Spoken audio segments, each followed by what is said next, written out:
Welcome to the Career Wanderlust podcast, your compass for new career horizons. Today, we are talking with Danielle Wiley. Danielle is the founder and CEO of Sway Group, an agency that supports a large community of influencers and connects them to the right brands for high impact marketing campaigns. Now, prior to founding Sway, Danielle ran social strategy for Edelman's Chicago based digital group. Between working on the social campaigns for household name brands and channeling her passion for cooking into a food blog, she realized that there was a need for to professionalize and streamline the process for connecting influencers with brands. And she launched Sway in 2011. Fantastic. Now, with over 25 years of industry experience, Danielle is widely recognized as an industry leader in content marketing, influencer marketing, and social media strategy. Thanks to her expertise, Danielle is a regular contributor to Forbes.com and has been featured on Adweek, TechCrunch, Digiday, VentureBeat, Media Post, Marketing Land, and PR Daily. She's also spoken at numerous industry conferences, including BlogHer, Mom 2.0, iMedia, South by Southwest, CES, and SMX Search Marketing Expo. I'm really excited to learn more. Danielle, thank you for joining us on the Career Wanderlust podcast. Of course. Great to be here. It's really nice to have you. You have had an amazing career. You advanced through the ranks quickly in the agency world. You ended up starting your own agency, making that a success. I would love to know if there's any advice or belief or something that has really helped carry you through your career that could be helpful for other people to hear. Yeah, you sent some questions in advance, and this was a hard one for me because I've talked about it before. I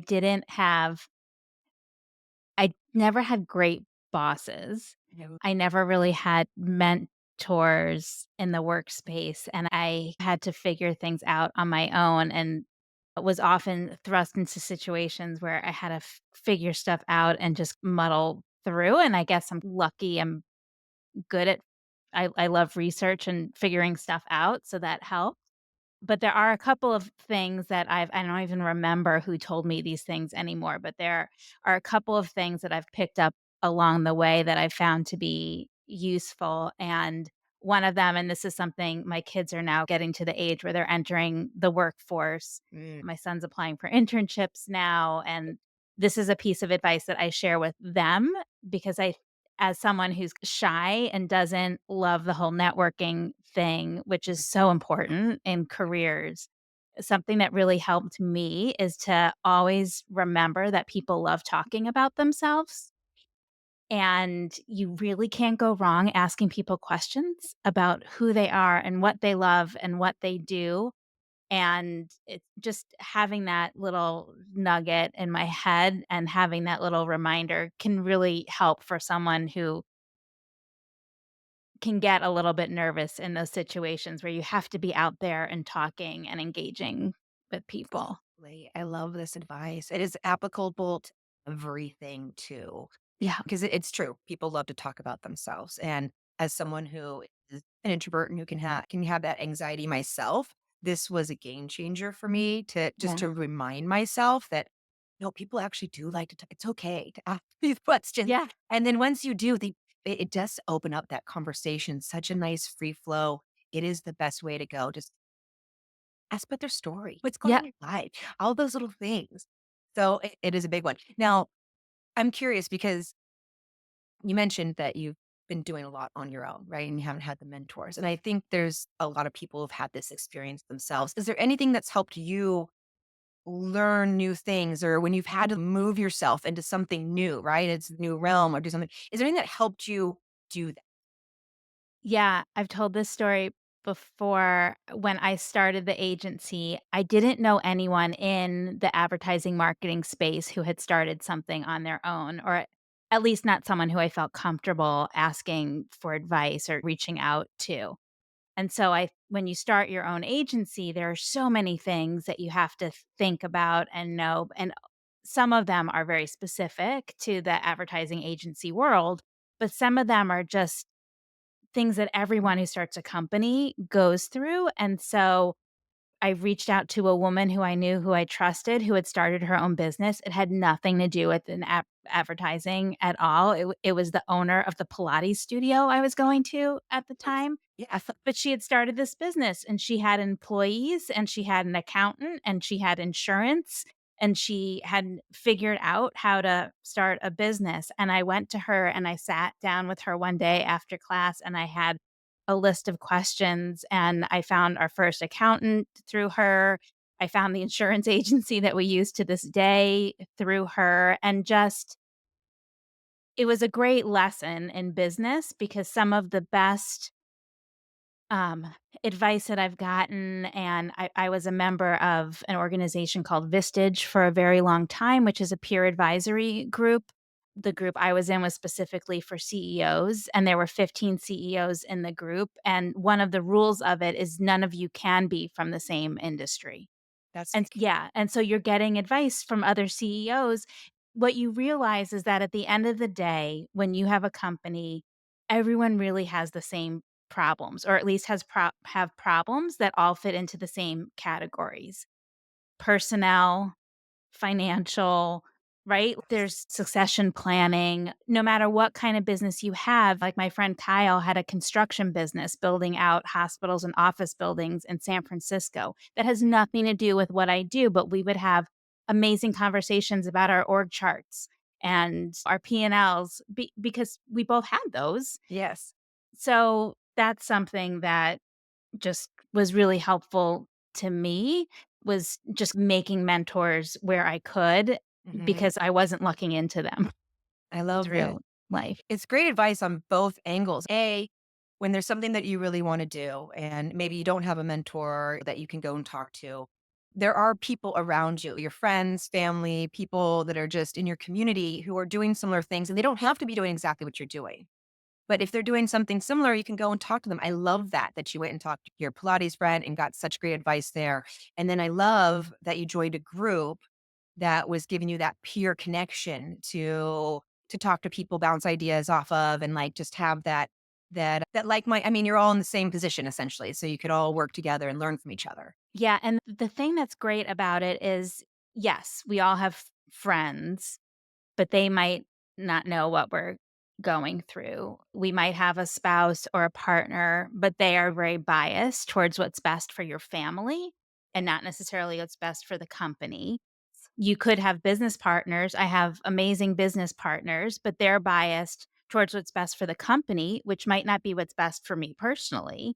Like, If you're in this peer advisory group, and there are a lot, I have friends who are in mastermind groups, or Vistage has different levels. There's all different types of groups out there. It takes a little bit of digging, but you can find them, and certainly it's an investment.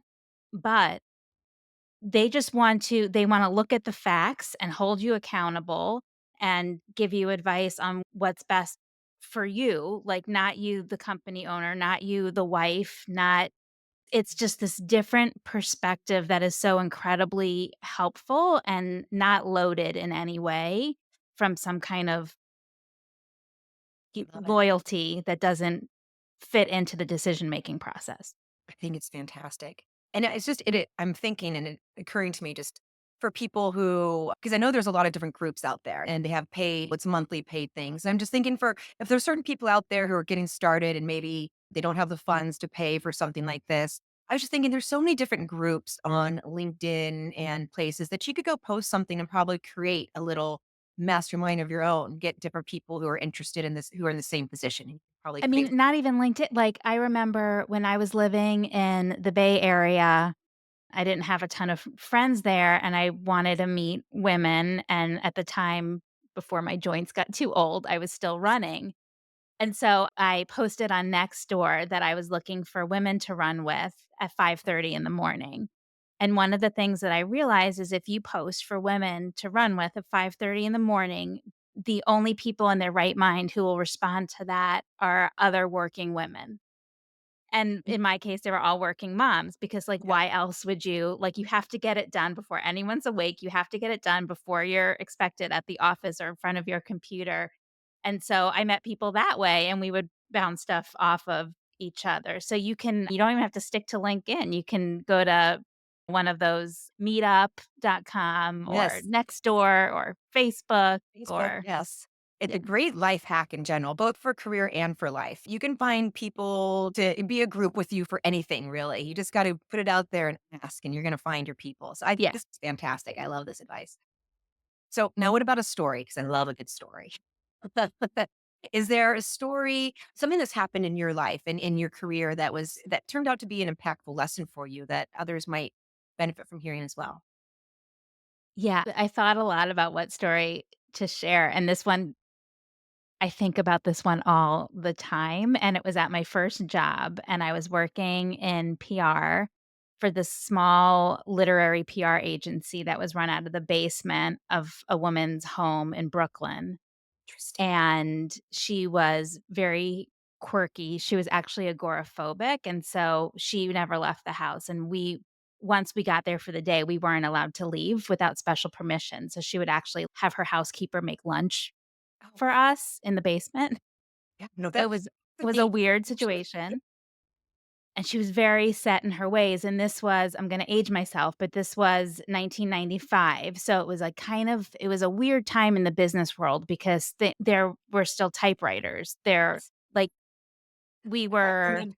like, the internet Yeah. existed, but it was AOL and CompuServe. Uh-huh. It wasn't like, the business world was on the precipice of this very big change, and I she was older and Yeah. was struggling with the rate of change Yeah. that was there, and there was a day that I suggested a way to streamline her processes that would eliminate the typewriter and use Microsoft Word to generate labels so that we could more easily update them when people left and went to different publications because we were Yeah. sending out it was a literary agency, so we were sending out galleys all the time, This is a and brilliant suggestion at that time. Yes. sure, Yes. and she was so angry with me and I remember where I was standing, I remember how I felt, and I'm a little and she's a big woman, and she was, like, towering over me, and she yelled at me that I would never make it in the business world, Mm, and wow. I lost my temper, and I said, "F you," and I walked out the door, and I which we weren't allowed to do, Yes. Yeah. Well, I and I mean, walked around the block a couple of times, and I came back and we never spoke of it, and I just quietly started applying for jobs and ended up going on a much better career trajectory, and it taught me a few things.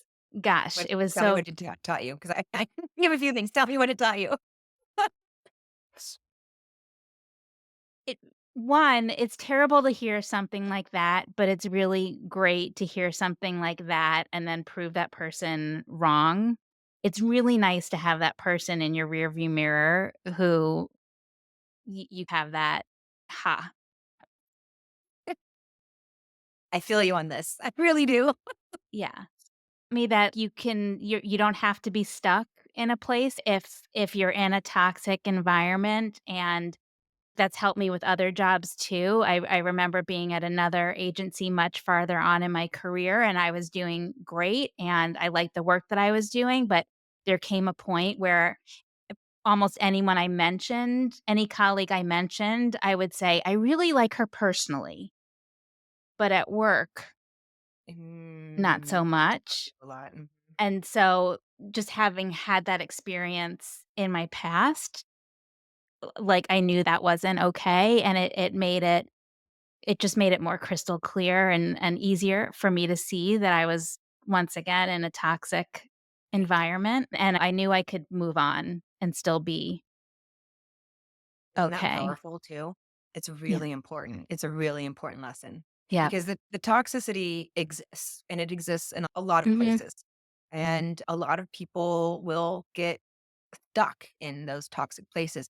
And I know when people say something like that, that's another thing. It's like the realization of that's about them. It's not Yeah. about you. And that's a really powerful thing to realize as well, because what people say can have such big impact on us until we really learn that, Yeah. until we can understand that really what people are saying, it is about them and it really has very little to do about you, unless this is a mentor, someone giving you some really constructive, they're Right. trying to help you. Okay, there's a certain situation. But a comment like Right. that in an anger situation like that, that really is someone who is having their own struggles. They're putting their struggles on you. And unfortunately, a lot of times that can really negatively impact other people. And so I want to applaud you for recognizing it, getting yourself out, really being like, okay, this isn't something I want anymore. I'm going to start looking, getting yourself Right. out of it, realizing I can get myself out of negative situations and I can be even better, taking that forward even more. Again, And I'm so grateful that happened when I think it happened, I think, the week before I turned 22. So I was 21 years old. I'm happy it happened when I was so young because I don't think I handled it. If it happened today, I would take that walk before losing my yeah, temper and swearing at my boss. But it's good that's a to good lesson right it's there too, especially when you're young. Yeah. It's like, okay, yeah, you know what? I experienced it, and at the end of the day, it worked out okay, but I certainly didn't feel great about it, and it was upsetting, and I won't sometimes you react have like to that live. again. Yeah. Yeah, No, all of our mistakes, even though you were perfectly understandable to react that way, I think most people would feel that. We learn how to react in the certain situations by sometimes making a mistake and realizing that mistake didn't yeah, feel so good. Even though I may have been right to react that way, that didn't feel good, and I don't want to feel that way again. Next time I'll react differently. right. And it Um, was great as someone who became a manager, like, I it's sad, I think, that I didn't have a ton of great managers in my work life before I became a boss, but I learned what not to do. I yeah, learned what's hurtful, I learned what's harmful, I learned what isn't helpful at all. I learned there's a lot that I learned along the way that I feel like I've taken in, and it's helped me to grow as a manager by seeing what not to do. right. What not to do is just as important as what to, don't you Yeah. think? Really. And the final thing too is because this is making me reflect on my own experience as well, because I had something similar. I had a boss tell me that I was going to absolutely fail and never be able to make it as a success on my own. I did. And I just think those are important lessons to learn because it's not other people's opinions that matter. It's not what other people say Right. that matter. It's your opinion. It's what you feel inside. It's what you want, your desires. Those are the things that matter. And that's the voice that we need to listen to, not the voices of people who are trying to take us.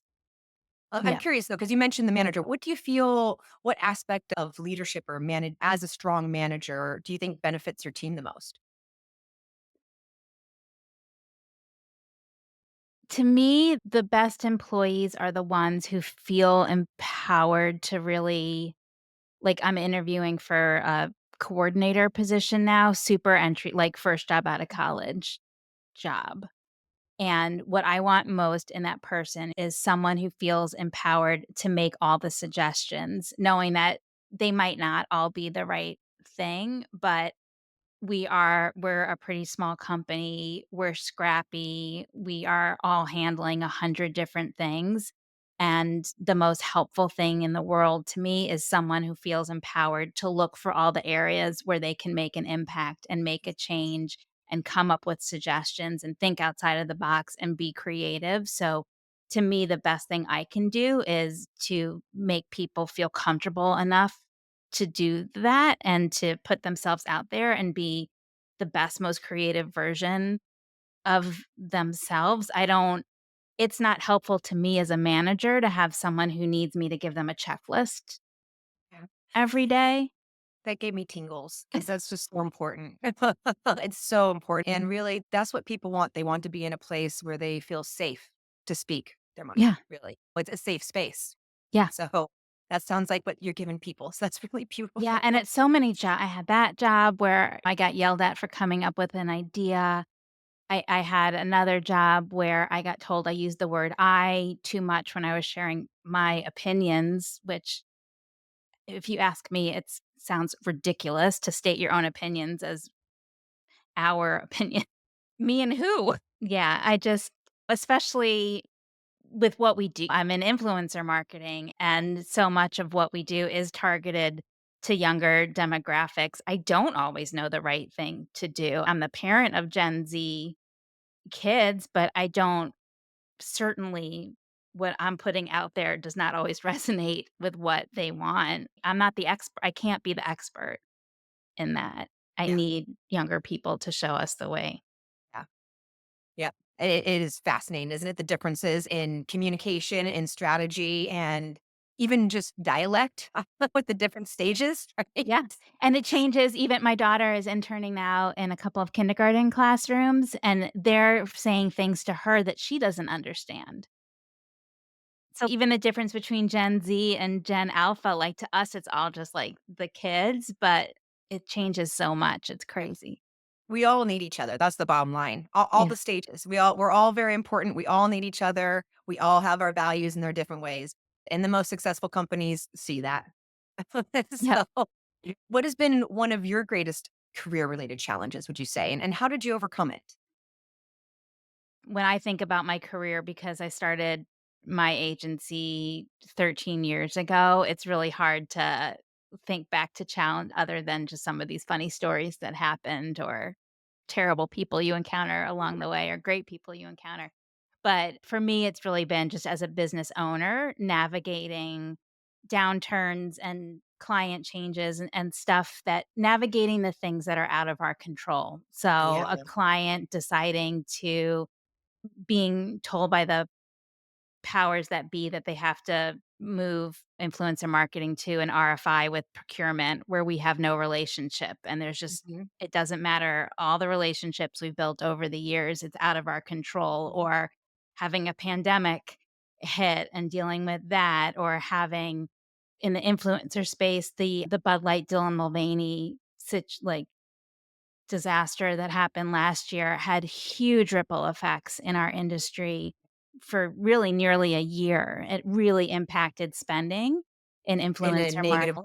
It went Mm, down. It was very dramatic, and that had nothing to do with us. It had nothing to do, that's not how we operate. That would not have happened if we were working on that campaign. It had nothing to do with us, but it caused fears mhm, and ripples that impacted us. So just dealing with those ups and downs, especially the ones that just hit us with no warning and that we don't have control, and just keeping the team stable, keeping the team calm, navigating those financial challenges in a way that's causes the least amount of harm to the people who work for us and for the clients who are still with us. And it's work always has stresses. I had a ton of stress when I was working at agencies in the past.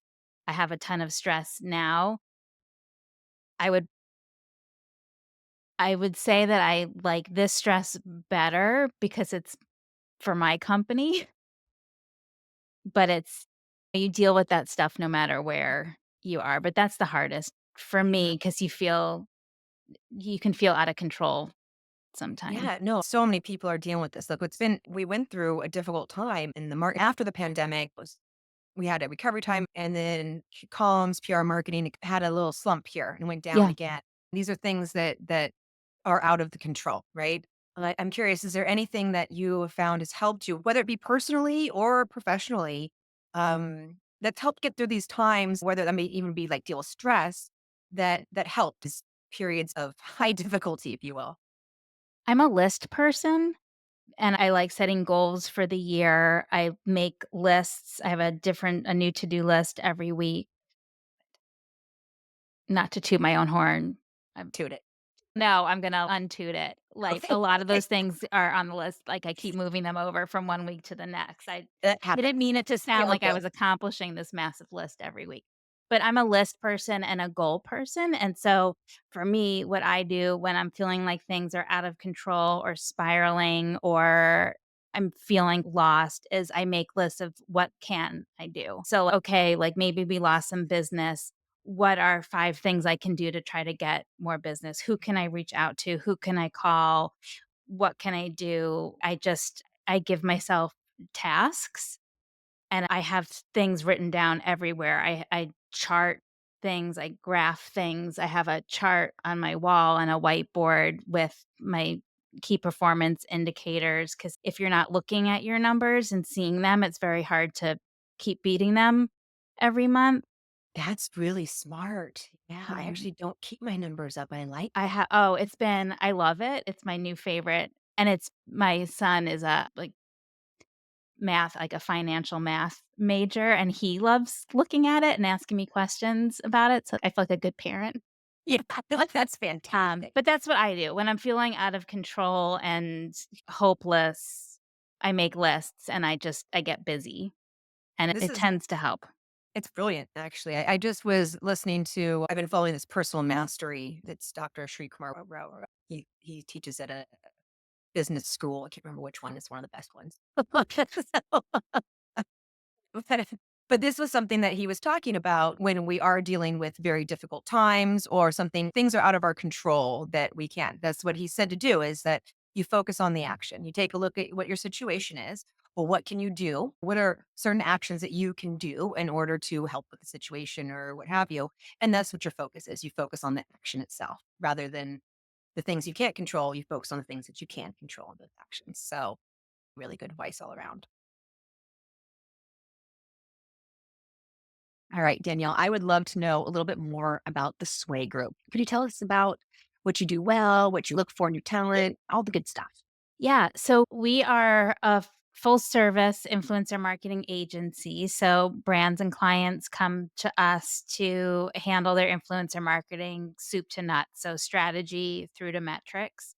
Some of the things that make us different, we have our own network of over 50,000 influencers. Sometimes we do have to hand recruit. I always joke that our clients somehow find the need for the one unicorn who we don't have in our 50,000.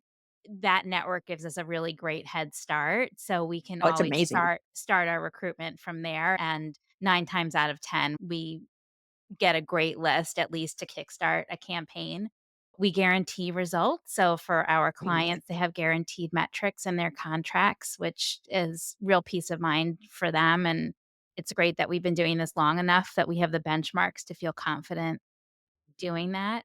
That's We are women owned, we are women run, we are independent agencies. So there's been a lot of movement in the influencer marketing agency space over the last few years, a lot of consolidation and acquisitions. And we're one of the last independent shops standing. And we're pretty proud that's of very that. cool. Yeah, Yeah. you should be proud. I give you some applause. But it's nice because it allows us to work with both brands and with agencies, so agencies don't see us as a competitor because we're not part of a holding company that they compete with, Mhm. and it's nice to have both of those types of clients. They operate very differently and work on very different calendars, so it's a nice mix. Yes, no, that's great. So, well, before you go, I want to ask a couple of my favorite questions, Yeah. just really quick. Okay. So, I love to talk to people about how they feed their mind. I say this every time. I'm very passionate. Everyone, we are being fed constantly without our permission. It's all coming at us. So, I love to be proactive about positively feeding my mind. What is something that has helped you, whether that be something you read or watched or listened to? Is there anything that you felt was beneficial to you that could help others? So I am not a huge watcher, listener, or reader of business content. Yeah, no, it could be anything. But yeah, so I would one of the shows that I watch that has taught me probably more than anything else has about business is American Pickers. I don't know I've if you watch seen that that. show. What's where they is that where they go to yard sale? So American Pickers, they if you haven't seen it, they travel around the Mhm. country and find items to buy for their antique shop, and just their skill at negotiating and bundling and putting different items together to get a great price is so good, and they're so happy about it, and the people that they're negotiating with have fun, and it doesn't feel antagonistic, and it's the best. That's great. Now, final question, because I just love to know about people's personal superpowers. I feel like we're all born with certain superpowers, and then there's other ones that we develop over time. What are your personal superpowers, and how has it helped you in life? I feel like the one that's helped me the most in business and then probably in life too is being able to find that point of connection with someone And probably the best example of it, this is really funny. I was at a conference in San Diego last summer, and I met this guy at a cocktail party, and we were talking, and I was like, "Man, this guy reminds me of everyone I grew up with. He has to be from where I'm from." And I said, "Are you from Long Island by any chance?" And he said, "Yeah." And we just started talking about it and where he was from. Turns out he grew up on the same street as my stepmom. He Wow. grew up side by side with my stepsisters, spent Oh every New my Year's God. Eve with them, literally a part of their family. That's I Yeah, love stories like that. That's so great. I love that you could tell too just by talking to him. I could there's a type. I think that's fantastic. No, that's a superpower that helps in anything, professionally, personally, everywhere you go. So that's fantastic. Yeah, No, this has been great. Thank you so much for sharing with us, Danielle. I really appreciate you coming on the Career Wanderlust podcast. my pleasure. This was great. Thank you for joining us on the Career Wanderlust podcast. If you find value in learning from others, give us a like and subscribe. If you're looking to grow your communications, marketing, public relations, or sales and biz dev team with the best talent and quickly, check us out at paradigmstaffing.com and submit a request. We are wishing you a most successful and fulfilling career. Until next time.